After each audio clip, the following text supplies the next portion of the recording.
Hi, my name is Jeff Gabriel. I am the co-founder and CEO of Saw.com, and we are the leading domain brokerage on the net.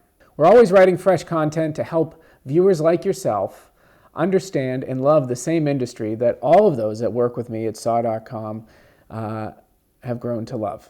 And I've made a list of a lot of the questions, and I want to answer each of these questions in 30 seconds or less. Who should buy a new gTLD? Will a gTLD domain serve any additional SEO advantage or disadvantage over other more common domain extensions such as .com, .net, .org, .info, and others? When it comes to SEO, we all know that there's an algorithm behind it that Google looks at or some of the other search engines look at, and it's not just the domain name. There's content, link building, the age of the domain, age of the site, the competition that you're getting into. You could rank number one in a particular category that doesn't really have strong competition. But let's say you wanted to get in the credit card or insurance business. For you to search car insurance and get to number one with any domain name is going to take a long time, a lot of money, and it's going to take potentially years to get to the top of that. To be able to knock out places like State Farm and Progressive and all of these other companies that have giant SEO teams working to stay at number one, you're going to have to beat that. That's a very hard position to take.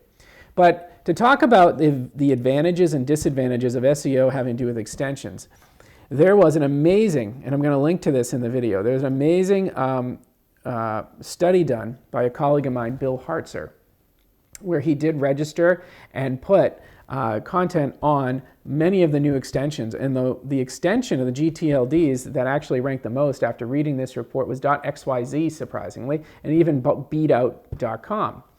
The thing is, though, is that was really just registering brand new domain names. Now, if you're going to go and hand register a domain, I would probably care to wager that the age of the domain is something that is very important when it comes to SEO. And I would suggest that you go to the drop auctions or the expiration auctions that you can find at NameJet or many other places and find yourself a reasonably priced .com, .net, .org, whatever you need for your business that makes sense, that is at least a few years old. And I think that will give you more of a boost than worrying more about the extension. And as I always say, try to take the path of least resistance. People are more used to a .com currently at the present time than maybe a .today or a .xyz. That is the common place. So if you're going to take that domain and not just rely on SEO, but repeat businesses, advertising, things like that, you want to get the .com. It's a very important thing that you do that.